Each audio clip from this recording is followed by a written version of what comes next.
Right, we've got a very quick fire tutorial hopefully on blending with a brush in Photoshop. I'm using a Intuos tablet. It really doesn't matter what tablet you've got, whether it's a screen one or a Huon one or anything like that. First of all, the brush pressure, I set it more towards firm, which means I need to press on harder to get to the darker tones. It's good in that it gives you a lot more control. It's bad in that it can wear out your wrists after a while.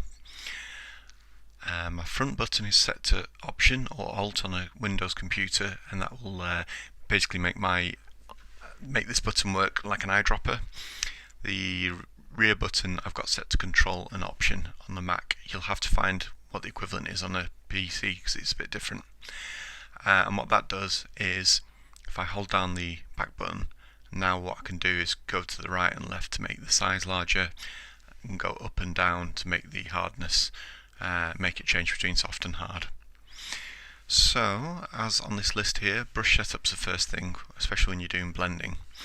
So we know that all brushes are made out of individual items which are then pushed together. Some brushes don't have enough spacing in them, and you get this awful sort of, well, it's not awful, but it's not really very helpful for blending. So first thing you need to do is get rid of any spacing like that. It'll probably slow down your brush a little bit, depending on how powerful your computer is, but you do get a lot more of a sort of smooth application. Second thing is you want transfer onto pen pressure, which will enable it. So again, if you press on harder, it comes out darker. Get rid of that. That setting's also up here, which is pretty handy in the later versions of Photoshop.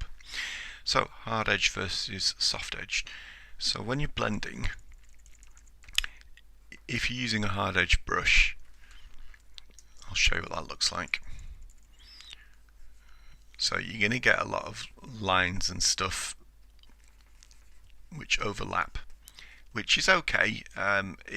It's probably better than using a completely soft brush because at least your tones are nice and confident, if you know what I mean.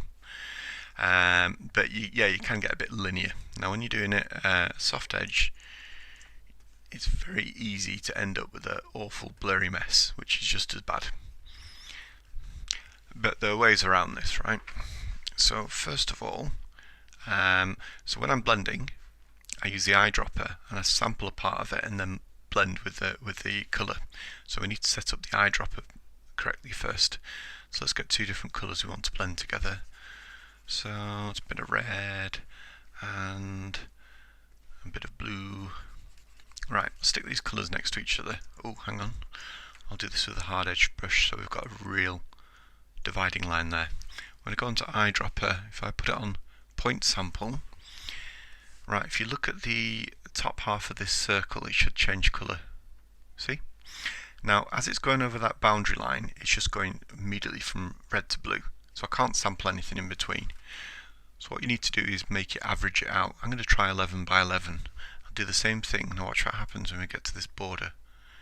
When it gets to within 11 pixels, it'll start changing. Right? So there you've got a midpoint, which is exactly what you want.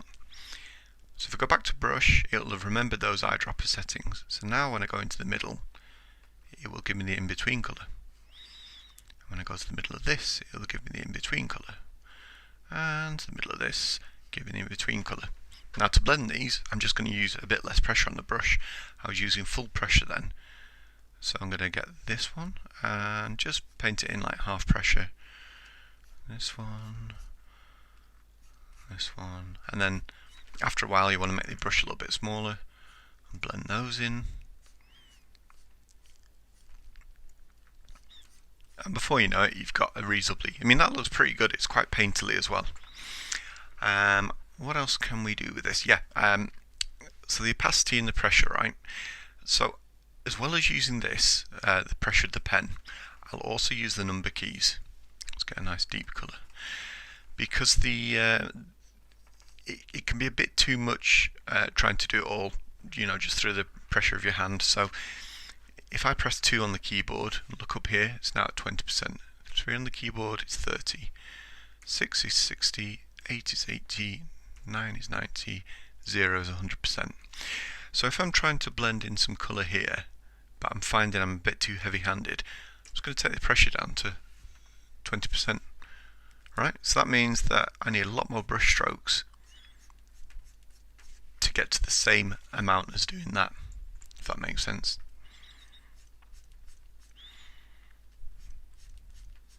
So that's one of the ways I do it. It takes a lot longer to build up, but it's a lot more controlled. So when I am blending and stuff, just put it back up to 0, so it's 100%. I don't have a hard edge brush or a soft edge brush. I go somewhere in between. I probably go down to something like that. We've still got the definite shape, but it is, you know, a little bit softer, and that should help you blend your colours a lot easier. And if you've got your Alt button on the pen, it's just I'm just clicking the pen, click, click, click, and it's pretty quick. Now you can use a mixer brush and things like that. I suppose I'm a bit more old-fashioned with it. I do use a blur tool occasionally, or the smudge tool. So that's a good way of doing it. The only problem is you get these ragged edges, right? And if you're trying to sort of be really neat up to an edge, you're usually going to fail because it's just too finicky to do. So let's have a go on this model here. So let's say we want to just put a bit of tone on this, and I'll just show you as well. Fundamental forms. These 4 forms are everywhere in the world. It's how 3D shapes are created, basically. So we have a sphere for the shoulder. For this, we've got a sort of cylinder shape. We've got a cone for the arm, and this is a sort of cylinder going towards a cone as well. So if you know how to render any of these shapes, it's just a matter of transcribing that to this and how they actually fit together. Right, let's try and get rid of that mess. Right, so like I said, you're blending stuff and you've got a bit of a mess around the edges, so you can control that. So first of all, what we can do with this is, if you can see this thumbnail of this layer, it's just the model against a checkerboard, which is great because that means we can lock the checkerboard. Now all we're allowed to paint on is the model. Okay, so I can come in and start putting these brush strokes on, and again I can go down to 2 for 20%. No, in fact, let's go down to 1 for 10%. Right, and each time my brush moves, that's me pressing it. Now see how slowly we can build this up? If you start to lose the red colour in the corner, we can always bring that back in.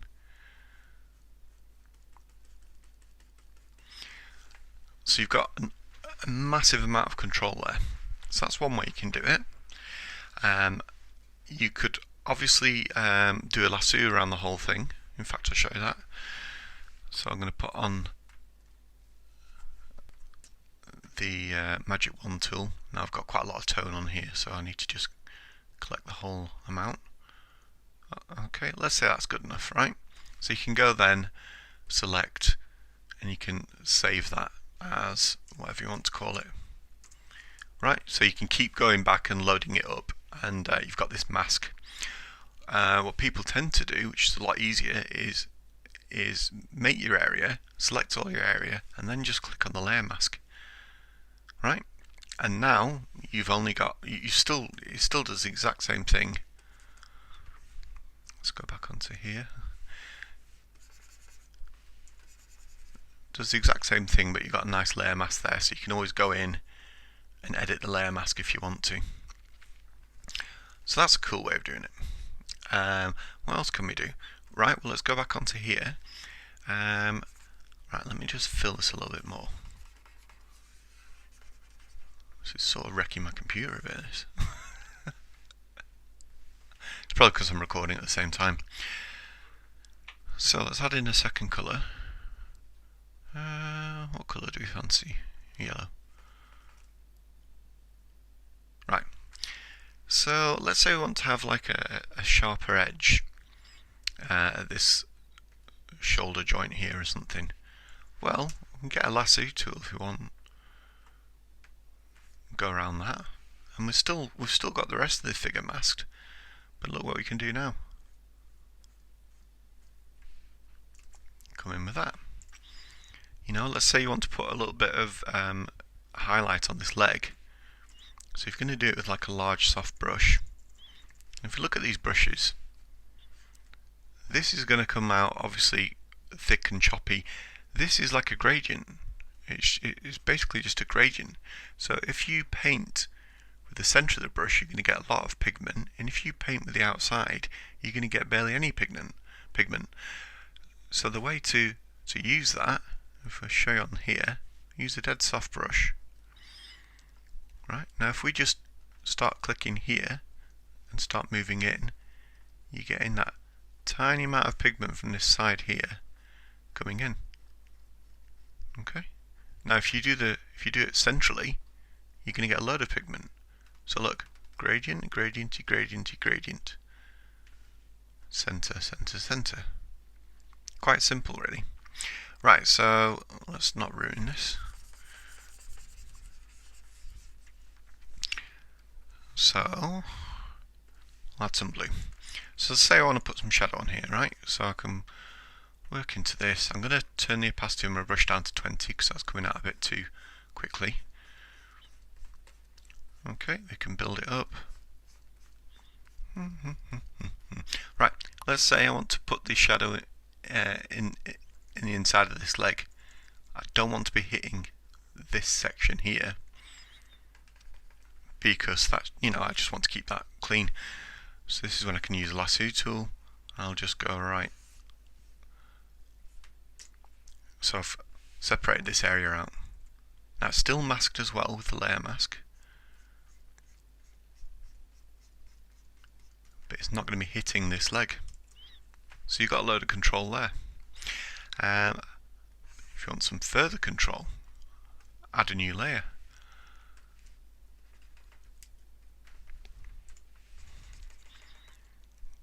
Okay, let's say you're wanting just to put the chest in or something. Right, so that looks a mess. We can take the opacity of this down.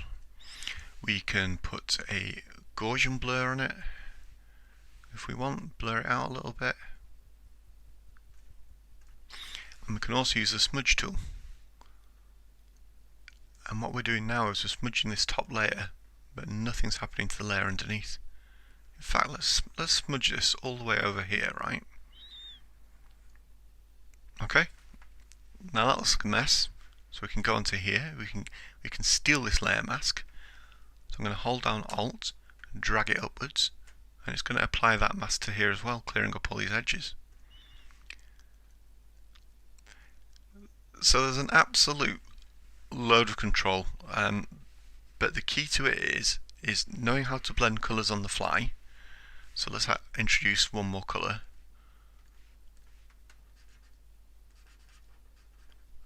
And it's knowing how soft to have your brush. It's knowing what opacity you should be using on your brush. So if it's doing it too much, press 2 for 20%, dial it down so you've got a bit more control. And it's also using masking, so you can go crazy and have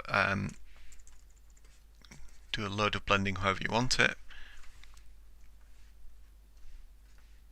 but you still got that control offered to you by the masks. And when in doubt, stick another layer on there, mess around with it, blend with it. Oh, and you can also use the eraser as well, because this is on a new layer. See, so I can cut back into that. Or if I want to, I can make a huge brush, get it really soft, right, and just click. And every time I click, it's going to erase it back a little bit. We're just looking at that yellow colour on the arm. So you have it. Oh my word, 14 minutes.